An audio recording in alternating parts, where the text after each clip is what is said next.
Kaique, que ela vem. Chama a Dilma que ela vem, Kaique. Chama a Kaique. Dilma! Não entra não, Kaique, só chama.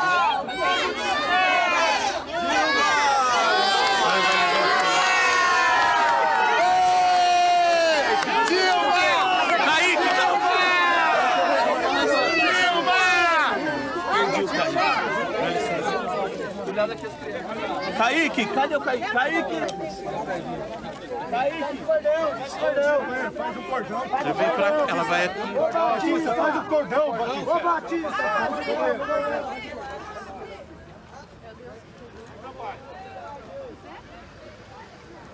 É.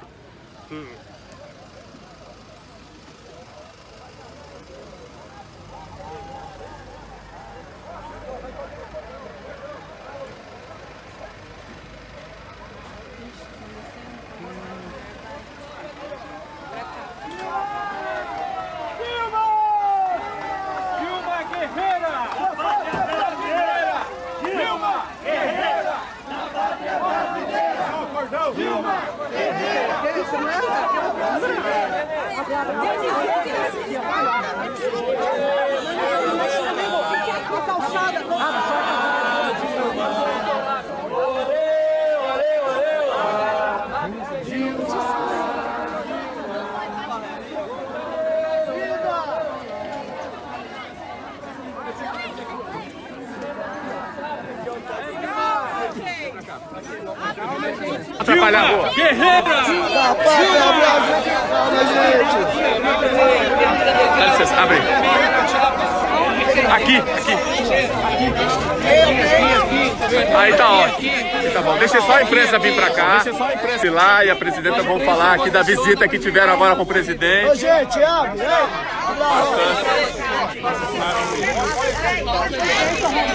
Não por dentro, por fora. Passa por aqui. Vai pra frente. Vamos lá. Não, pera lá. Só um pouquinho, gente. Vamos lá. A senhora vai embora. Tudo certo aí, gente? Presidenta. Só que não é da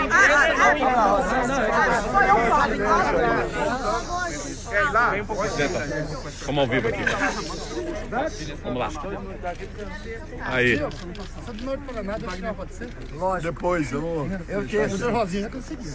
Tá bom, pode deixar que eu tenho. Aí, perfeito.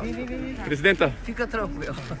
pode falar pra gente da visita? Primeiro um relato sobre a visita que foi feita hoje. Olha, eu estive aqui com a nossa querida Pilar Del Rio, visitando o presidente Lula, e foi uma visita muito comovente. Uma visita comovente porque sempre é muito difícil ver uma pessoa que é inocente presa. É sempre muito difícil se perguntar, mas por que esse nosso país chegou a isso? De prender uma pessoa inocente, desrespeitando todos os princípios civilizatórios que asseguram que todos, pelo menos perante a lei, têm de ser iguais, têm de ter o mesmo tratamento. E por quê? O Lula, sem que cada vez isso que nós já sabíamos fica mais claro com essas revelações do site Intercept Brasil e agora tanto do jornal Folha de São Paulo quanto da revista Veja, que mostram que houve, no caso do presidente Lula, desde o inquérito, passando obviamente pós-inquérito, porque no inquérito tinha dificuldades para ter provas. Uma coisa fundamental que é ter provas daquilo que se acusa a pessoa, no julgamento, na prisão, e o claro interesse em retirá-lo do processo eleitoral, com uma confissão pós-fato, que é a ida do juiz que o condena para ministro da Justiça daquele beneficiado pela condenação do Lula, porque o Lula foi retirado do processo eleitoral, viabilizando uma candidatura de extrema-direita. Então, por tudo isso, é sem dúvida nenhuma um momento de muita dor vê-lo assim. Porque sempre uma cela, e eu sei porque já estive durante 3 anos uma cela não é um lugar adequado para pessoas, principalmente inocentes, presos políticos. E eu acredito que, no caso do Lula, a justiça vai ser feita. Acho que há uma conscientização cada vez maior sobre o fato de que isso não pode acontecer no Brasil. O sistema de justiça brasileiro não pode ser desmoralizado, não pode ser corroído.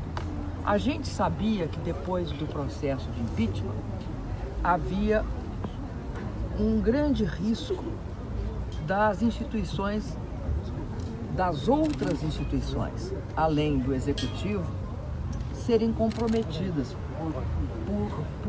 por essa absurda, né, ruptura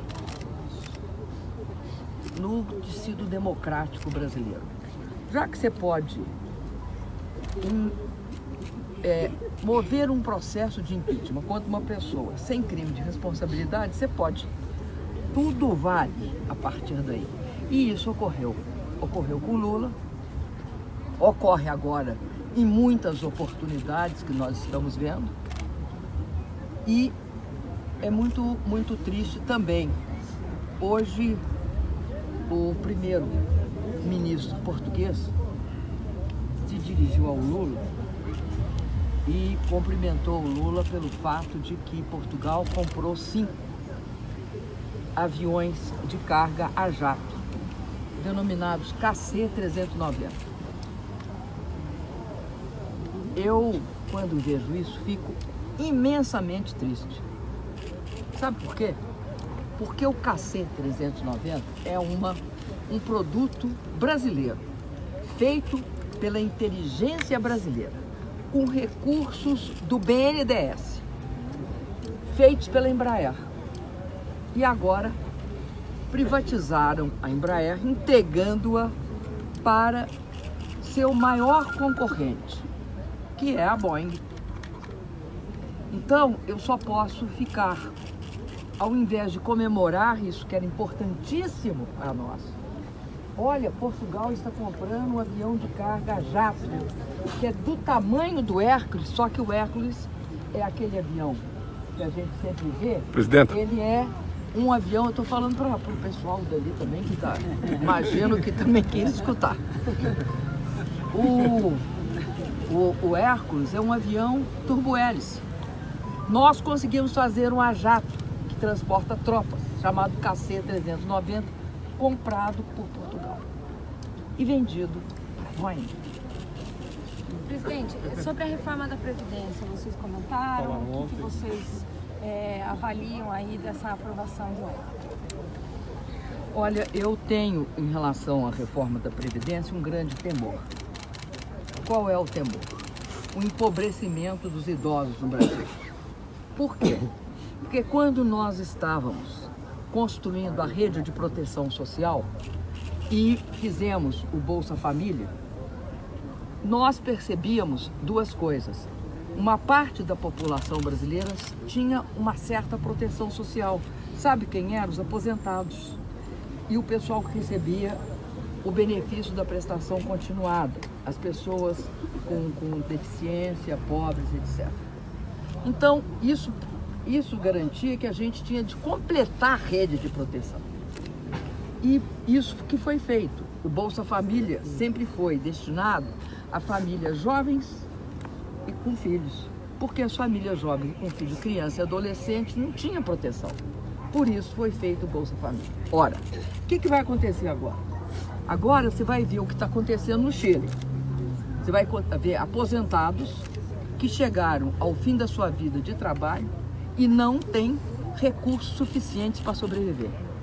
E acho que o sistema de capitalização, que parece que ainda vai ser votado e a gente não sabe ainda definitivamente como é que vai ser o formato, ele pode ensejar uma gravidade muito grande, que é o que aconteceu no Chile. No caso, nós temos de ver muito bem por que dão condições de aposentadoria melhores para segmentos da população e não para outros. Nós temos de nos perguntar por quê. Então, eu acho que agora, no que se refere à reforma da Previdência, nós temos de ter uma visão muito crítica e saber direitinho como é que vai ficar finalmente a reforma depois da votação dos destaques. Eu não sei se os destaques foram votados integralmente ontem ou não. Temos de ver como é que fica para saber de fato qual é a repercussão disso para o conjunto da população. Mas eu já adianto isso. O Brasil tinha pelo menos isso. Nós não tínhamos nenhum idoso na rua pedindo esmola. Agora, criança e adolescente tinha. Tiramos essas crianças e os adolescentes da rua com Bolsa Família. Tiramos o Brasil do mapa da fome. Ele está voltando para o mapa da fome e as crianças continuam agora novamente nas sinaleiras, como se chama em cada lugar, né? No sinal, na sinaleira, no semáforo. Cada cidade do Brasil tem um nome para aquilo. Tudo bom? Presidente, em que pese a Muito questão obrigado. dos vazamentos, né, da Lava Jato, agora com a Vaza Jato que foi dado esse nome, né? Houve até então nenhum movimento no sentido de... Assim, houve, claro, né, pedidos da defesa do ex-presidente Lula junto ao STF, enfim. Mas até então nada concreto em relação a esse vazamento, a essas mensagens que foram trocadas entre o Sérgio Moro, entre o Deltan.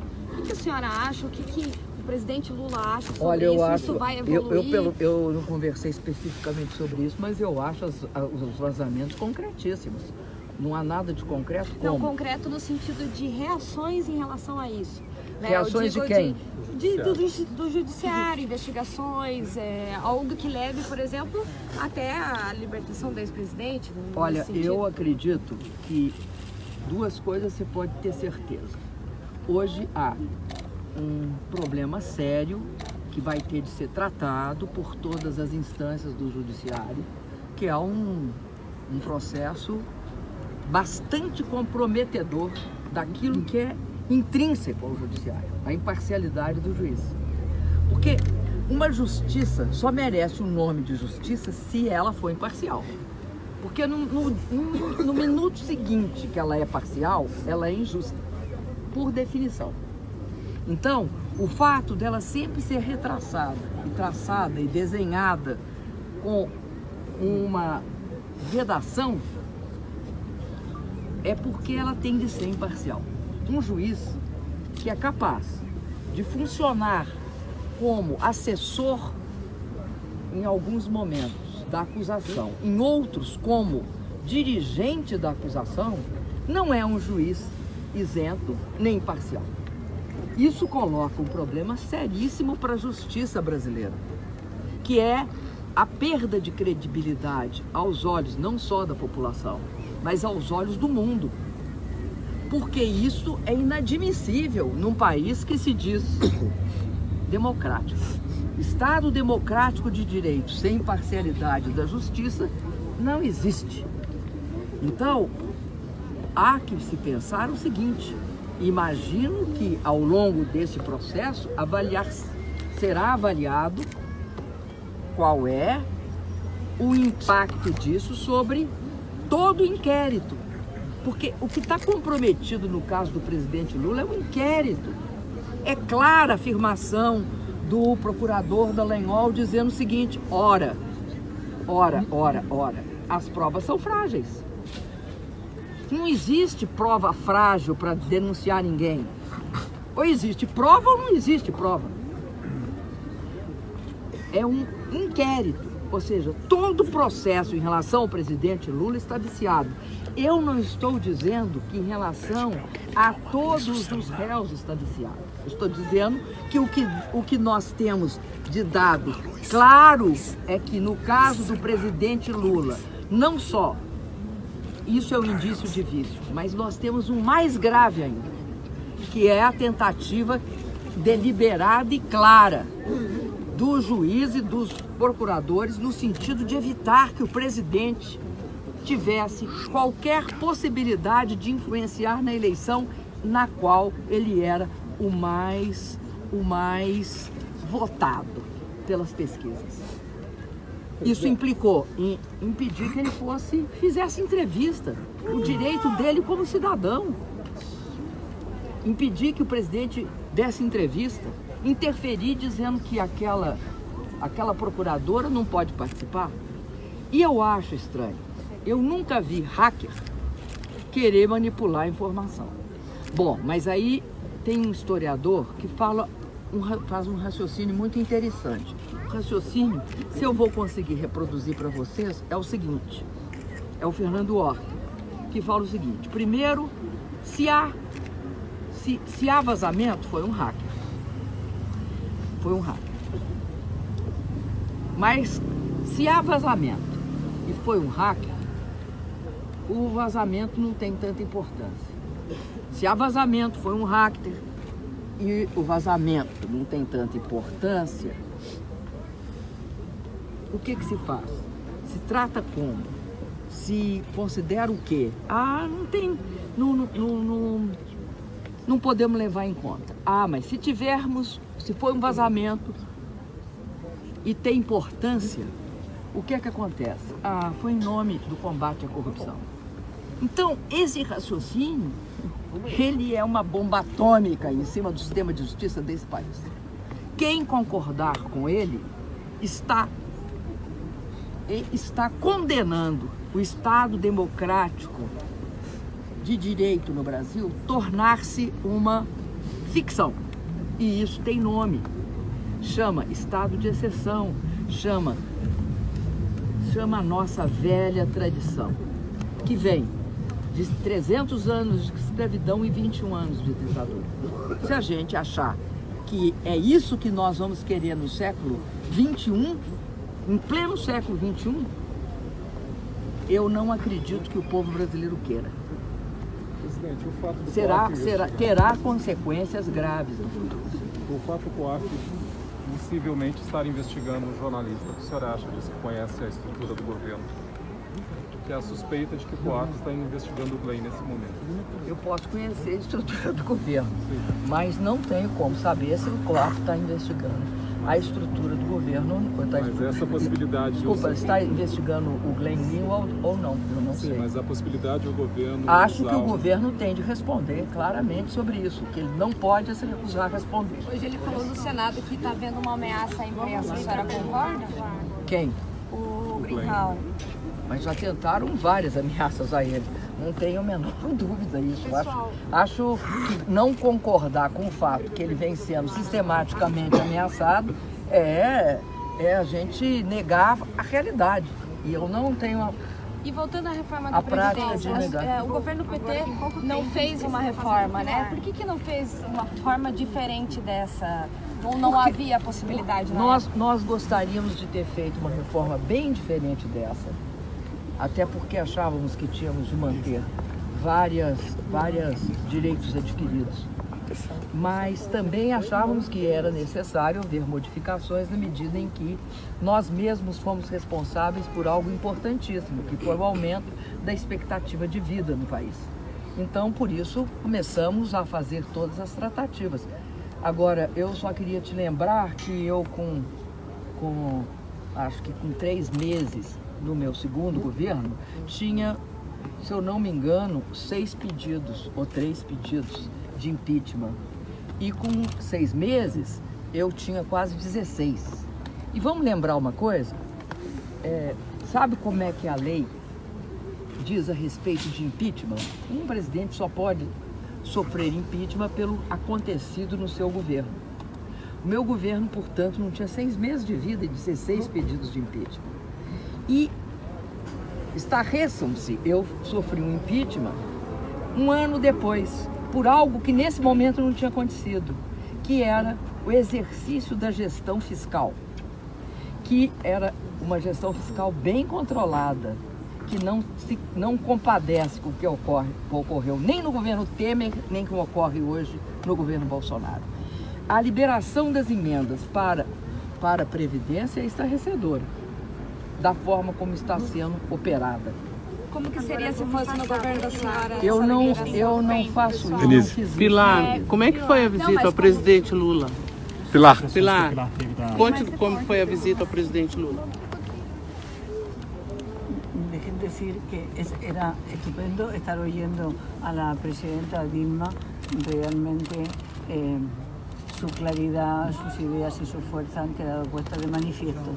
Con respecto al presidente Lula, he visto al líder mundial que conocí hace muchos años en reuniones internacionales, en un cuarto pequeño, preso y sin embargo ejerciendo la capacidad de liderazgo que tiene y que tuvo en el mundo.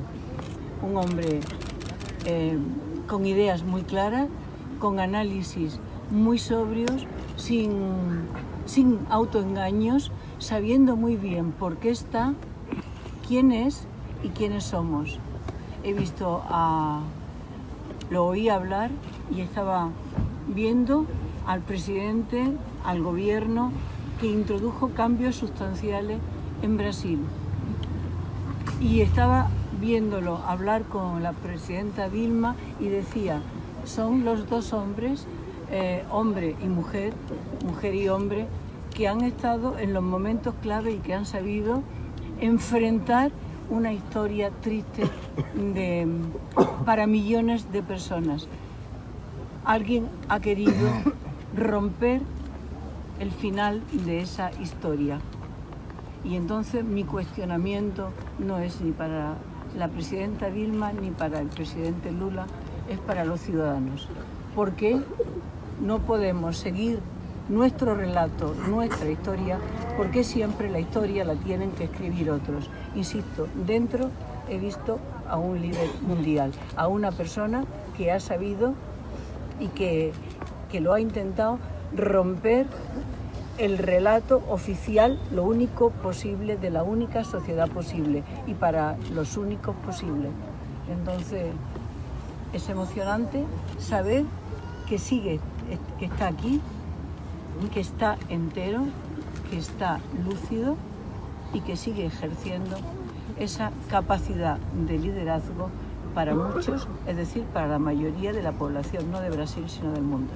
Muito obrigado. Como se mira Brasil hoje em Europa? Como se mira o Brasil hoje? Con perplejidad. Brasil era la potencia que el presidente Lula iba contando y tuvo más personalidad y más visibilidad en el tiempo de estas dos presidencias que antes nunca en la historia.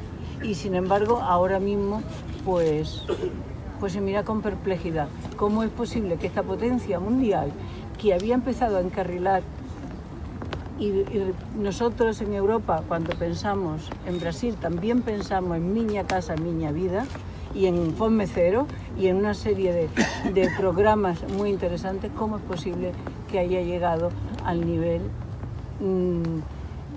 comparable a los gobiernos de otros países que no queremos nombrar porque no nos hacen más grandes como seres humanos. Por el contrario, nos hacen avergonzarnos. As saídas, por onde seria essa saída, Pilar?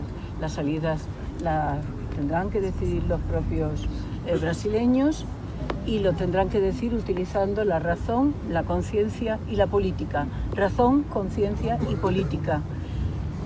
Y luego, usando la razón, usando la conciencia y usando la política, seguro que el futuro no es como el presente. Seguro. Obrigado. Tivemos ontem duas notícias tristes também, a morte do Chico Junqueira e a Paula Henrique conversaram com ele sobre Agora a gente vai seguir para Desculpe, o presidente, o caso estava muito triste com as duas, porque considerava que era uma perda muito dura pela importância que ambos Deixa passar aqui. Deixa passar aqui.